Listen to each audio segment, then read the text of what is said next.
Et bienvenue sur l'espace conférence d'Équipe Auto, ici dans le pavillon 2.2, dernier jour du salon, samedi 19 octobre. A priori, un vrai succès, beaucoup de monde depuis le premier jour et encore maintenant, on a du bruit autour de nous, c'est très bon signe. On est ensemble pour parler jusqu'à 13 h, c'est-à-dire que je vous libérerai à l'heure, c'est une bonne nouvelle pour ceux qui ont déjà faim, mesdames, messieurs, du contrôle technique, avec une interrogation, où va le métier? Il faut saluer le travail qui a été fait d'abord de 2012 à 2014 au niveau de l'Union européenne. Oui. Parce qu'il ne faut pas oublier que nous sommes dans une directive européenne, donc une directive qui s'applique à l'ensemble des pays membres de l'Union européenne. À partir de là, il y a le travail de transposition qui, une fois la publication faite, a été mise en œuvre en France. Et l'ensemble des acteurs, que ce soit les pouvoirs publics, bien évidemment, que ce soit l'UTAC laboratoire, que ce soit les réseaux, que ce soit les syndicats professionnels, que ce soit les équipementiers, tout le monde s'est mis au travail autour de la table avec une volonté évidente d'arriver à un résultat positif. Ça a été un gros travail de toutes les parties pour effectivement amener l'ensemble de la profession, puisque vous parliez tout à l'heure de changement de phrasier, donc c'est un changement d'habitude pour les contrôleurs. Ça a permis de réévaluer l'ensemble des prérequis de la formation pour accéder au métier de contrôle technique. Ça a vraiment été un travail d'ensemble. L'objectif étant au final que nous, en tant que métier du contrôle technique, qu'on aille jusqu'au bout de notre mission de préservation à la fois de la sécurité routière, mais aussi de l'environnement. Donc c'est important d'aller jusqu'au bout d'une mission de service public. La France a mis en place le contrôle technique des véhicules légers le 1er janvier 1992. Donc on arrive à un état de maturité. C'est ça. Maturité dans la responsabilité. Ça a revalorisé le métier parce que nos clients maintenant sont plus intéressés par le résultat du contrôle. Sur le point critique, qu'avait fait énormément parler de lui avant la mise en place de cette nouvelle réglementation, lorsqu'on est passé après le 20 mai, on s'est rendu compte que les points critiques avec les clients, déjà rien que dans le nom, donc c'est critique, et ça permet au moins aux clients de sensibiliser et de faire la réparation aussitôt. Parce que avant, par exemple, je prends l'exemple sur le cas le plus courant, donc sur un pneumatique qui est rendu donc à la toile, donc qui est un point critique. Avant le 20 mai, le client, en fait, il comprenait qu'il avait 2 mois pour changer son pneu et nous représenter le véhicule. Alors qu'il était en danger, il pouvait se mettre en danger, et également juridiquement, c'était risqué. Tandis que là, en pratique, le client, quand on le met en critique sur un pneu, dans les 2 ou 3 jours, il revient de toute façon. Les exemples que donne Bertrand, c'est effectivement la pédagogie. C'est très important. Et ça a permis de pacifier, si tant est que des fois c'était compliqué, mais ça a permis de pacifier la relation. Tous les réseaux ont signé une charte de modération des prix. Ça a été demandé par le gouvernement, qui de son côté souhaite aujourd'hui la mise en place d'une plateforme de comparaison des prix de vente.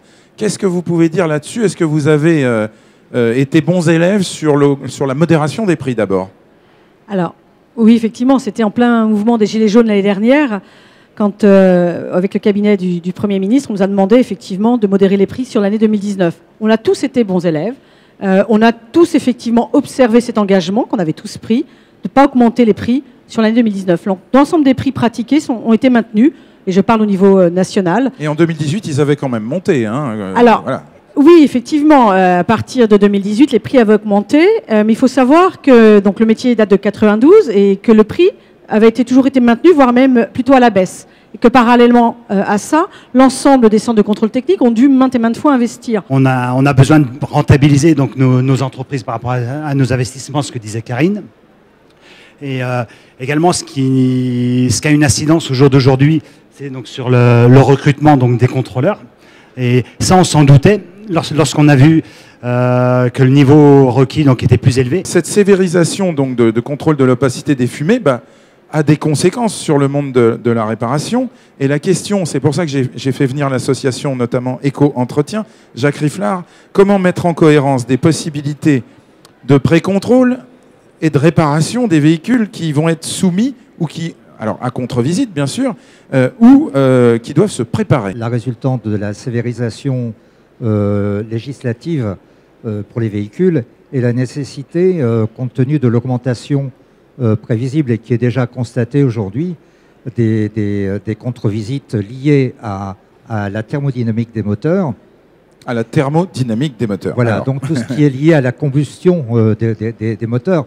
Donc Oui. là, je ne parle pas des contraintes au niveau technique, au niveau mécanique plutôt, mais des contraintes maintenant nouvelles qui apparaissent au niveau de la pollution. À terme, lorsque la loi aura pris pleinement son effet d'obligation, c'est-à-dire 2022 aujourd'hui, on estime au niveau des professions de la prévente qu'il faudra environ 5000 points de service capables de pouvoir intervenir sur les remises en condition de fonctionnement normal des véhicules. L'éco-entretien, en fait, elle vient compléter ce qui est fait lors du contrôle technique, mais qui peut être fait en amont du passage du véhicule au contrôle En technique, pré-contrôle. qui devrait même être fait à chaque passage d'un véhicule dans son garage pour de l'entretien.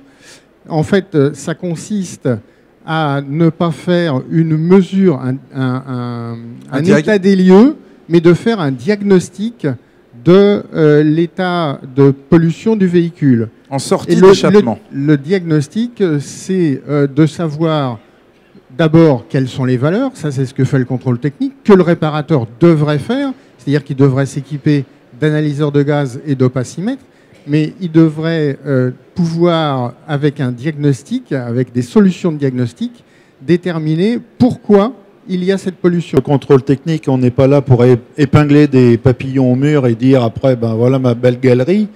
Le tout, c'est quand même réussir à sauver ces véhicules qui sont en souffrance et d'apporter une solution. On l'apporte dans deux univers différents puisque ces deux univers sont parfaitement scindés en France avec d'une part le contrôle technique, de l'autre part les ateliers de réparation et d'entretien. Il n'empêche que quand même, en termes d'équipement, on a des éléments communs et on a un intérêt commun.